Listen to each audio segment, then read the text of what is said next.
భౌగోళిక శాస్త్ర ప్రకారం ఓ నక్షత్రం భూమి కంటే చాలా పెద్దది కదా. జియోగ్రఫీ చదివిన వారు, భూగోళ శాస్త్రం చదివిన వారు పిల్లలు ఎవరైనా ఉంటే మీరు దాన్ని ఎరిగి ఉంటారు. ఒక నక్షత్రం భూమి కంటే విస్తారమైన పరిమాణము గలది అని. అలా అయితే ఇలా అనుకుందాం. మరి ఇంత పెద్ద పరిమాణము గలది 7 నక్షత్రాలు అంటే 7 అంతలు ఆయన కుడి చేతిలో ఎలా పట్టుకోగలడు? మనం అనుకుందాం ఊరక. పట్టుకోవాలంటే పట్టుకోగలడు.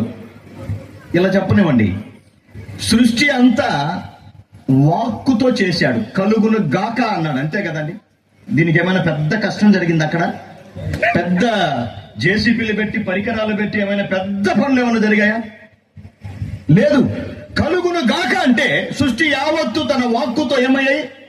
కలిగాయి, అంతే. 7 నక్షత్రాలు తన కుడి చేతిలో పట్టుకొని ఉన్నాడు అని చూశాం. ఈ 7 నక్షత్రాలు ఎవరని కూడా మనం చూశాం. ఎవరు? 20వ వచనం మొదటి అధ్యాయం చివరి భాగం, చివరి లైన్. 20వ వచనం మొదటి భాగం, మొదటి అధ్యాయం చివరి లైన్.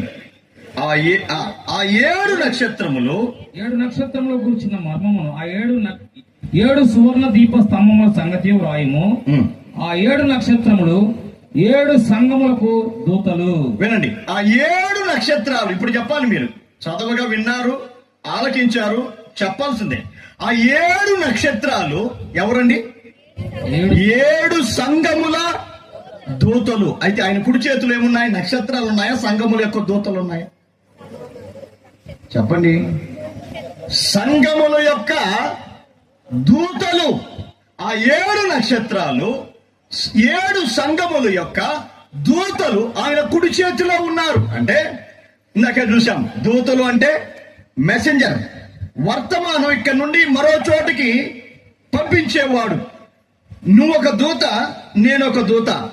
ఆ 7 నక్షత్రాలు తన కుడి చేతులు అంటే 7 దూతలను తన కుడి చేతితో పట్టుకొని ఉన్నాడు.